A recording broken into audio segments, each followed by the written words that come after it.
Hi everyone. Welcome to Chapter 5 of Learning R using the Political Analysis book. We're going to be making controlled comparisons as opposed to regular comparisons in Chapter 4. We're going to be doing cross-tabulations with controls, mean comparisons with controls, and graphs of means or of indicator variables. So as always, the first thing we want to do is load the poli-sci library. And first we're going to just do a simple cross-tabulation without a control variable. So we're going to do the xtp command, and our set is GSS. Our dependent variable is grass, and our independent variable is attend3, and our weight is WTSS. So we're going to run that. That should give you the following graph and the following text output. So in this example, we're testing a hypothesis, the dependent variable grass and the independent variable attend3. So this hypothesis is that in a comparison of individuals, those who attend religious services less frequently over here are more likely to favor the legalization of marijuana. So, as you can tell from this giant box here, from the low attend3 and legal grass, the hypothesis has merit, but we need to see if we control it, it gives us a different result. So we have to consider what other factors might account for differing opinions on marijuana legalization. And one plausible answer is children. Regardless of religiosity, people with children may be less inclined to endorse the legalization of marijuana. And people who attend church regularly are substantially more likely to have children than those who rarely or never attend. So thus, when we compare marijuana opinions of high and low attenders, we also are comparing people who are more likely to have children with people who are less likely to have children. So the only way to isolate the effect of attendance at religious services on marijuana opinions is to compare low attenders who do not have children with high attenders who do not have children, and to compare low attenders who have children with high attenders who have children. So really, we just need to control for the effect of having children by holding it constant. So we're now going to run a cross-tabulation with a control variable using the command xtabC, as you can see here on line 18.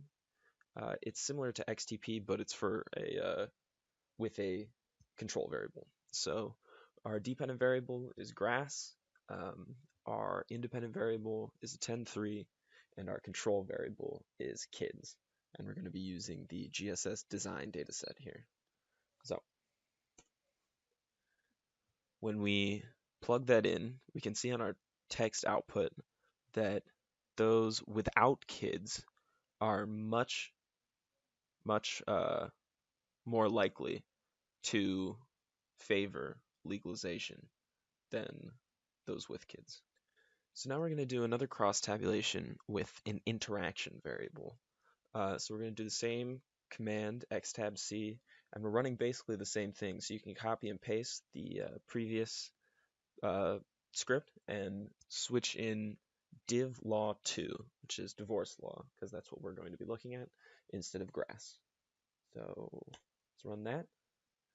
And our output should be down here.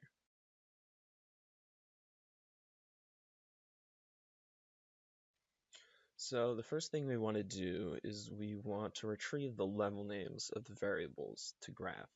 So for grass, it should only be two levels, legal and not legal, as you can see right here. And yeah, they're just output here.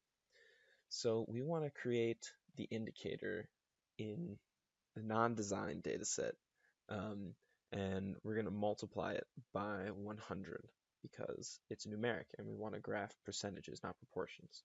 So first we got to create this as numeric. Wonderful.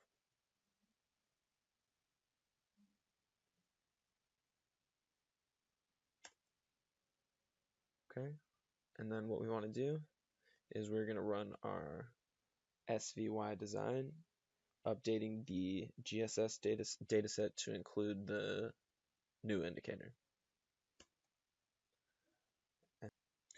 So the next part is the multiple line chart itself, the iplotC function. So the syntax or the formula for the iplotC is right here, number 34. You're going to want to put your dependent variable, your independent variable, and control variable, your design data set, your dependent variable and control variable again, plus the independent variable, and then plot options like vertical or however you want to do it. So once you put that all in, you want to label the x-axis as religious attendance and the y-axis as percent favoring legalization and the main as percent favoring marijuana legalization -n by religious attendance and kids. That should do it. And that should give you the same multiple line chart on page 81. The legend function is pretty self-explanatory, but here's a quick tutorial. It's on page 81. So you basically just do legend, and then the first comma before the comma is the location. So we want to put it in the top right, and don't forget to put that in quotation marks. Then you're going to do legend equals C, and then you're going to put no and yes for your categories. That's how you set your categories with the equal C action. And then the LTY equals C is for the line types, and make sure they match the labels by doing 1 and 2. And then we're going to do LWD for the line weight, title for the title of our legend, and we're going to have it, does R have kids? And then we're going to do inset to specify the distance from the plot borders, and BTY to suppress the box around the legend. And once we run that, should give us a quick little legend in the top right corner.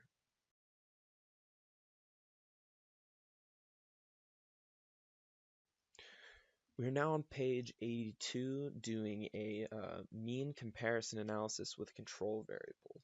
So we're going to be talking about women and their attraction to the Democratic Party, and we're going to use marital status as our control variable. So what we're looking at down here is the feeling thermometer of the Democratic Party between married and unmarried men and women.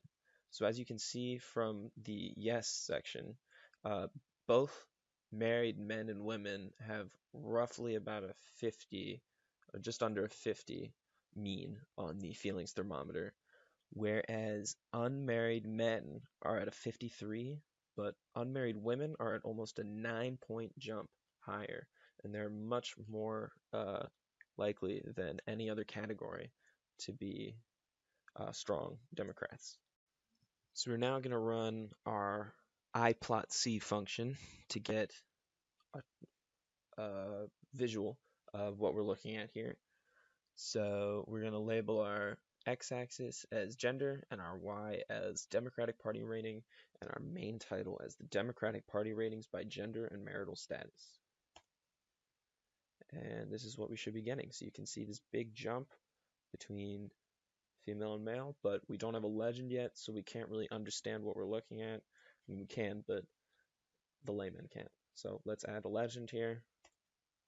So now we can see this huge jump between unmarried women and men compared to married men and women. So thanks a lot. That's all I have for chapter 5. Look forward to chapter 9 and probably chapter 11 as well.